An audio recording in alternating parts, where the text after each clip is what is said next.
तो कैसे हो दोस्तों। उम्मीद करता हूँ कि सब बढ़िया होंगे। और आज मैं जो क्लास लेकर के आया हूँ उसका नाम है शॉक, जो अपन एमएसएन के अंदर पढ़ते हैं।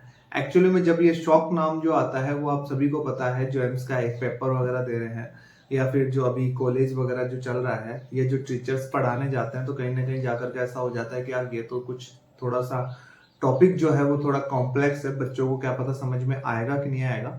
तो उन सभी चीजों को सॉल्यूशन करने के लिए मैं लेकर के आया हूँ आपके सामने ये शॉक की क्लास, जो बहुत ही इजी तरीके, बहुत ही सिंपल तरीके से अपन उसके बारे में समझ सकते हैं। ठीक है, तो आज मैं स्टार्ट कर रहा हूं अपना जो आज का जो टॉपिक है वो क्या है, शॉक।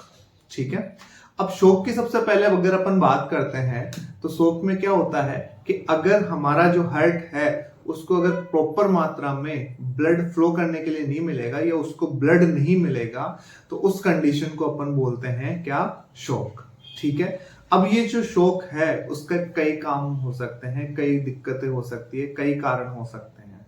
ठीक है, कि जैसे कि शॉक की अगर मैं बात करूं तो जैसे कार्डियोजेनिक शॉक हो गया। ठीक है, उसके अलावा अगर अपन हाइपोवोलेमिक शॉक की बात कर लेते हैं, न्यूरोलॉजिकली शॉक हो गया। ठीक है, सेप्टिक शॉक हो गया।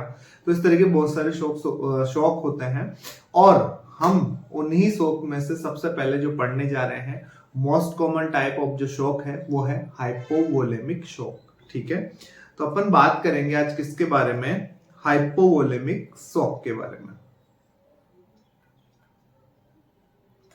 हाइपोवोलेमिक शॉक के बारे में।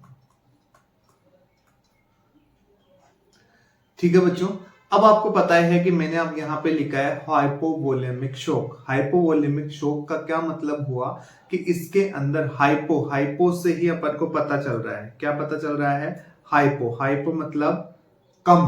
हाइपो का मतलब क्या हो गया, कम, या हो गया लो। और वोलेमिक का मतलब क्या हो गया, यहाँ पे वॉल्यूम से है। और मैंने आपको शॉक का मतलब तो बता ही दिया, क्या कि जब हमारे हार्ट को प्रॉपर मात्रा में ब्लड नहीं मिलेगा उस कंडीशन को अपन बोलेंगे क्या, शॉक की कंडीशन। तो अगर हमारे जो ब्लड है वो अगर कम मात्रा में मिलेगा, हाइपो की कंडीशन में मिलेगा, तो उस तरीके का जो शॉक होगा उसको अपन बोलेंगे हाइपोवोलेमिक शॉक। ठीक है, तो ये अपने डेफिनेशन हो गई किसकी, हाइपोवोलेमिक शॉक की। ठीक है, अब सबसे बड़ी बात क्या आती है यहाँ पे कि ये जो हाइपोवोलेमिक जो शॉक है वो एक्चुअली में कैसा है, most common type of shock है। अगर अपन से पूछा जाता है कि कौन सा आपका most common type of shock है तो वो कौन सा आएगा, हाइपोवोलेमिक शॉक। ठीक है, अब एक्चुअली में क्या है कि जो ये हाइपोवोलेमिक शॉक है उसको अपन 4 टाइप्स में डिवाइड कर देते हैं। कि जो, अब देखो शॉक हो रहा है, आप लोगों को पता है कि अब अपने बॉडी के अंदर ब्लड का लॉस कब होगा, ब्लड अपने अपने हार्ट के पास में कम पहुंचेगा। तो या तो कोई इंटरनल ब्लीडिंग वगैरह हो गई हो, या फिर क्या होगा कि हमारे बॉडी कहीं पे एक्सीडेंट वगैरह हो गया हो, उस कंडीशन के अंदर हमारे को ब्लड कम देखने को मिलेगा। ठीक है, तभी जो व्यक्ति है या जो भी पेशेंट है वो हाइपोवोलेमिक शॉक के अंदर हमारे को देखने को मिलेगा। तो फर्स्ट डिग्री, सेकंड, ठीक है, और फिर क्या लिख रहा हूं, थर्ड, और फिर लिख रहा हूं मैं क्या, फोर्थ। ठीक है, अब मैं यहां पे मैंने 4 तरीके के हाइपोवोलेमिक शॉक की कैटेगरी को डिवाइड कर दिया है। अब मैं यहां पे बात करूंगा किसकी, कि पहला मैं डिवाइड करूंगा किसके बेसिस पे, परसेंटेज के बेसिस पे। किसके बेसिस पे, परसेंटेज के बेसिस पे। कि मैंने यहां से कहा कि मैं यहां से 0 से फर्स्ट डिग्री का जो शॉक होगा उसके अंदर कितना परसेंट होगा, 0 से 15%। ठीक है, फिर दूसरा जो सेकंड आएगा वो कितना आएगा, 15 से 30%। अगर 15 से 30% अगर टोटल ब्लड का लॉस हो जाता है तो किस में आएगा, सेकेंड डिग्री अपना हाइपोवोलेमिक शॉक के अंदर उसको काउंट करा जाएगा। फिर थर्ड वन जो आता है वो कितना आता है, 30 से 40%। कितना आता है, 30 से 40%। और जो चौथे नंबर का आएगा वो कितना आएगा, अबाउट टू 40%।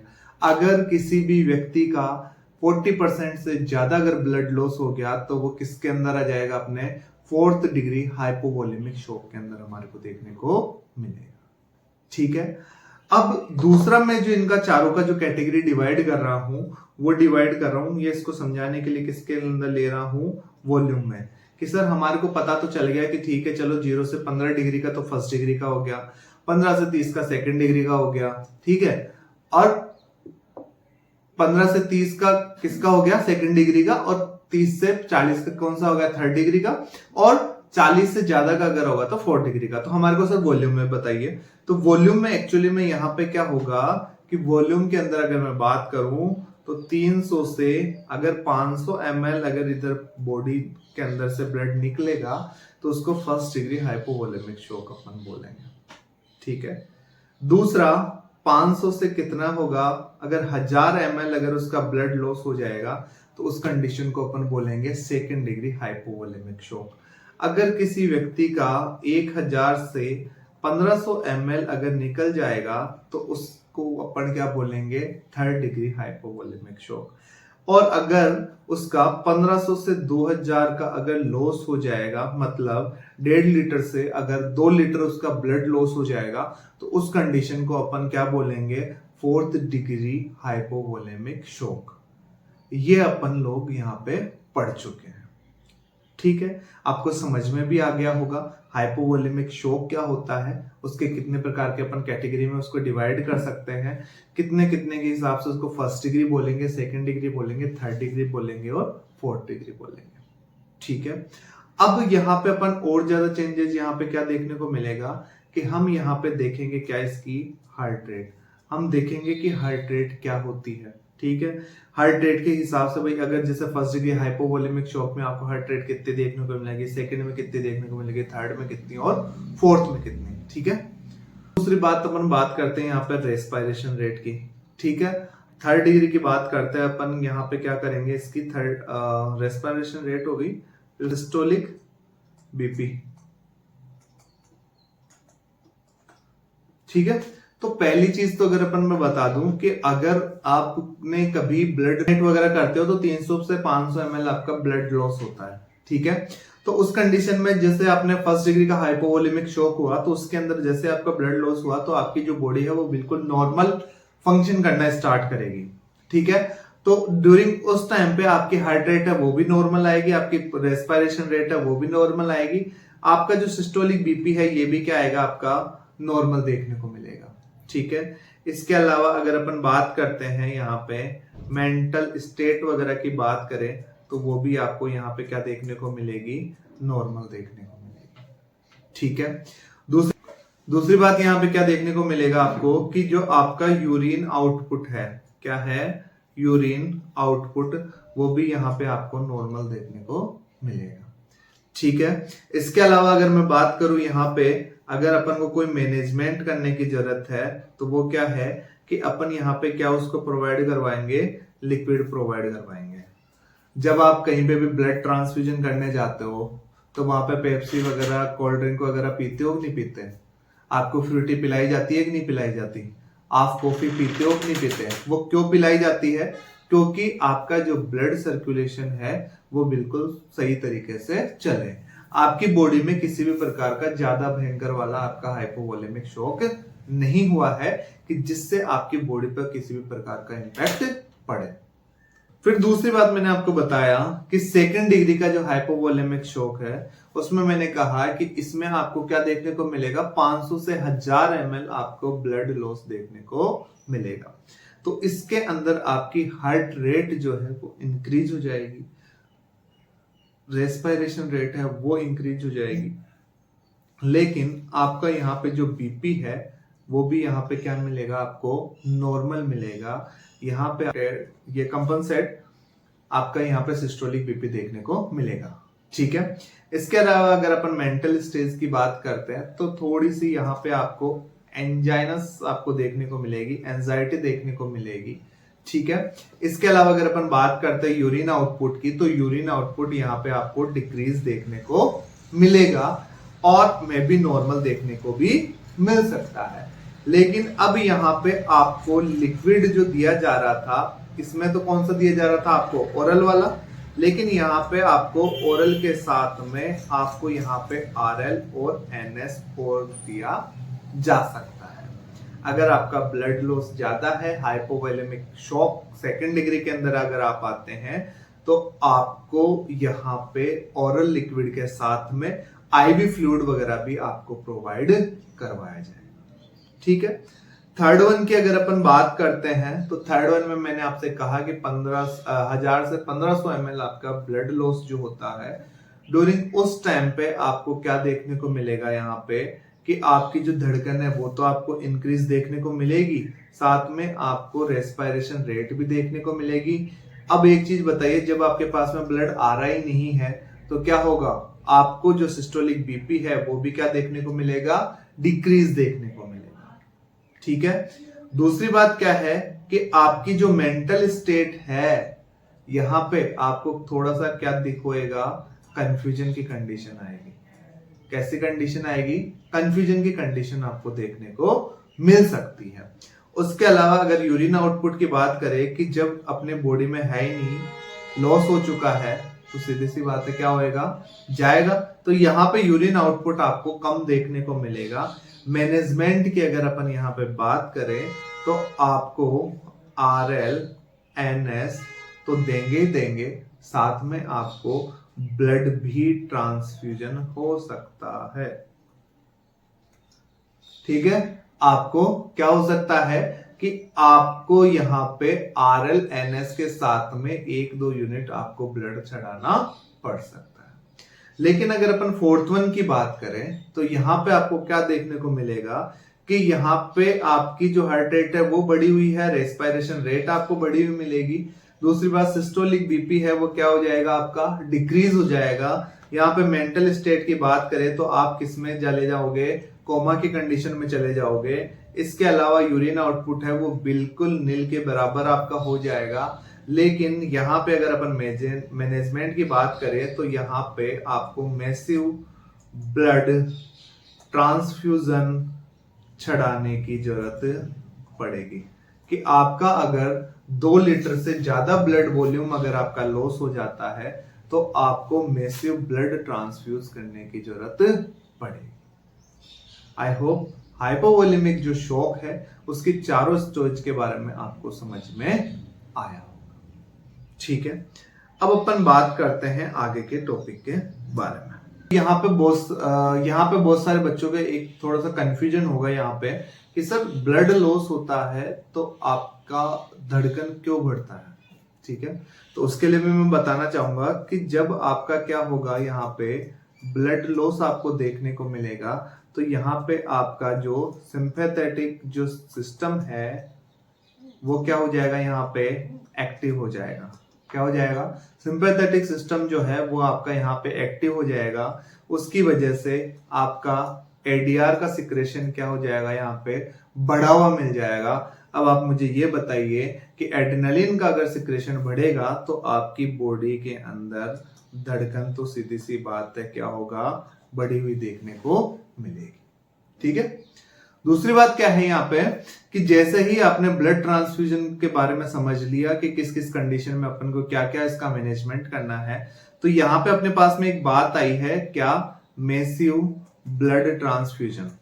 क्या आई है, massive blood transfusion.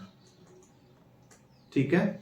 Massive blood transfusion की अगर अपन बात करें तो इसका मतलब क्या हो गया कि हम सर किस कंडीशन को बोलेंगे कि ये मैसिव ब्लड ट्रांसफ्यूजन है। ठीक है। तो उसके लिए मैं सिंपल सी बात में कहना चाहूंगा कि अगर आपको 1 घंटे के अंदर अगर कितना 4 यूनिट ब्लड अगर आपका क्या कर दिया जाता है, आपको चढ़ा दिया जाता है, तो उस कंडीशन को अपन बोलेंगे क्या, मैसिव ब्लड ट्रांसफ्यूजन। ठीक है। दूसरी बात क्या है कि अगर ऐसे मान लीजिए कि पूरे 24 घंटे के अंदर अगर आपको क्या चढ़ा दिया जाता है, 10 यूनिट ब्लड अगर आपको चढ़ा दिया जाएगा, तो उन दोनों कंडीशन को अपन क्या बोलेंगे, मैसिव ब्लड ट्रांसफ्यूजन। तो मैसिव ब्लड ट्रांसफ्यूजन जो अपन ने 4th stage of hypovolemic shock के अंदर पढ़ा, वो समझ में आया कि ये मैसिव ब्लड ट्रांसफ्यूजन क्या होता है। ठीक है। अब एक चीज बताइए कि जब आप उसको मैसिव ब्लड ट्रांसफ्यूजन कर रहे हो, आपको पता है कि लगभग 2-3 घंटे के अंदर अपन का ब्लड जनरली चढ़ाया जाता है एक यूनिट को, लेकिन आपने 1 घंटे में 4 ब्लड चढ़ा दिया तो उसके अपन को क्या देखने को मिलेंगे, यहाँ पे कॉम्प्लिकेशंस देखने को मिलेंगे। क्या देखने को मिलेंगे? कॉम्प्लिकेशंस आपको यहाँ पे देखने को मिलेंगे। तो पहला जो कॉम्प्लिकेशन है वो आपको क्या देखने को मिलेगा? हाइपोथर्मिया। हाइपोथर्मिया। अब आपको पता है हाइपोथर्मिया जो है वो क्यों होगा? क्योंकि जब भी अपन ब्लड चढ़ाते हैं तो उस टाइम पे उस ब्लड को अपन नॉर्मल टेम्परेचर पे करते हैं, उसके बाद में ही उसको अपन क्या करते हैं, अपना जो रूम टेम्परेचर है उस पे उसके लेवल पर लाने के बाद में ही अपन उसको क्या करते हैं, उसको ब्लड को किसी भी पेशेंट को चढ़ाते हैं। लेकिन आपको 1 घंटे के अंदर 4 ब्लड यूनिट आपको चढ़ानी है तो वहां पे उसका जो टेम्परेचर है वो रूम टेम्परेचर पर आने में उसको टाइम लगेगा। ठीक है, तो उस कंडीशन में अगर अपन ने जल्दबाजी करी, हमारे को इमरजेंसी थी मैसिव ब्लड ट्रांसफ्यूजन की, तो वहां पे हमारे को उसको फोर्सफुली जल्दी हमारे को उसको ब्लड चढ़ाना पड़ेगा, जिसकी वजह से हमारी एक कंडीशन जनरेट होगी, उसको अपन बोलेंगे हाइपोथर्मिया। अब ये जो हाइपोथर्मिया है वो आपको समझ में आया भाई किस कारण की वजह से पेशेंट को हाइपोथर्मिया हो रहा है। दूसरी बात, यहाँ पे एक पीडियाट्रिक का क्वेश्चन जो है वो बन करके आता है कि पीडियाट्रिक में ये हाइपोथर्मिया को क्या बोलते हैं? Silent killer of disease. ठीक है, साइलेंट किलर होती है ये न्यूबॉर्न बेबी की, कि अगर बेबी को बिल्कुल सूती कपड़े नहीं पहनाए गए जन्म के बाद में, तो उसकी जो हीट है, उसकी बॉडी जो हीट है, अगर उसको क्या होने लग गया, ट्रांसफर होने लग गया, ठीक है, तो उस कंडीशन में भी हाइपोथर्मिया हो जाता है। ठीक है, फिर दूसरी बात यहाँ पे क्या होती है, यहाँ पे कि उसको यहाँ पे हाइपोकैल्सीमिया की कंडीशन देखने को मिलेगी। क्या देखने को मिलेगी? यहाँ पे कैल्शियम की कंडीशन देखने को मिलेगी। कैसे? कि अपन उसके अंदर क्या आता है, ब्लड के अंदर उसको ब्लड जो आता है आपका, उसके अंदर क्या आएगा? सिट्रेट। और ये सिट्रेट क्या करता है? कैल्शियम के साथ में जुड़ करके यहाँ पे किसकी कमी कर देता है? कैल्शियम की कमी कर देता है, और इस कंडीशन को अपन क्या बोलते हैं? हाइपोकैल्सीमिया। ठीक है, थर्ड वन जो यहाँ पे देखने को मिलेगा वो थर्ड वन क्या है कि यहाँ पे आपको या तो हाइपोकैलेमिया देखने को मिलेगा, या तो पोटेशियम का लेवल आपको कम देखने को मिलेगा, या फिर आपको क्या देखने को मिलेगा? हाइपर कैलेमिया यहाँ पे आपको देखने को मिलेगा। ठीक है, चौथी बात यहाँ पे क्या आती है? कोगुलोपैथी भी यहाँ पे देखने को मिलेगी, जो क्या है? Most common cause of death. क्या है? Most common cause of death during blood transfusion. यहां पे ये कॉम्प्लिकेशंस आपको देखने को मिलते हैं। ठीक है, अब यहां पे एक चीज और निकल करके आती है कि सर आप हमारे को एक चीज बताइए, वगैरह भी करा, सब कुछ यहाँ पे कर लिया, कॉम्प्लिकेशन भी पढ़ लिए, तो अब हमें किस तरीके से हमारे को पता पड़े कि जो इंडिकेटर्स हैं कि जिनसे हमारे को पता पड़े कि हाँ कितना अमाउंट हमारे को ब्लड इसको चढ़ाना है, या फिर ये जो हमने चढ़ाया उसके लिए सफिशियंट है। तो उस टीप पे दो चीजें हमारी काम करती है, तो मैं यहाँ पे बोलूंगा यहाँ पे बेस्ट इंडिकेटर। क्या है? Best indicator. कब? कि जब हमारे को कितना अमाउंट की जरूरत है।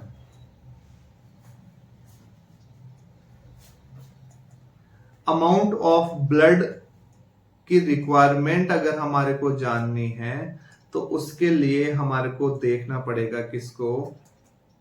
सीवीपी को। पेशेंट की क्या देखना पड़ेगा?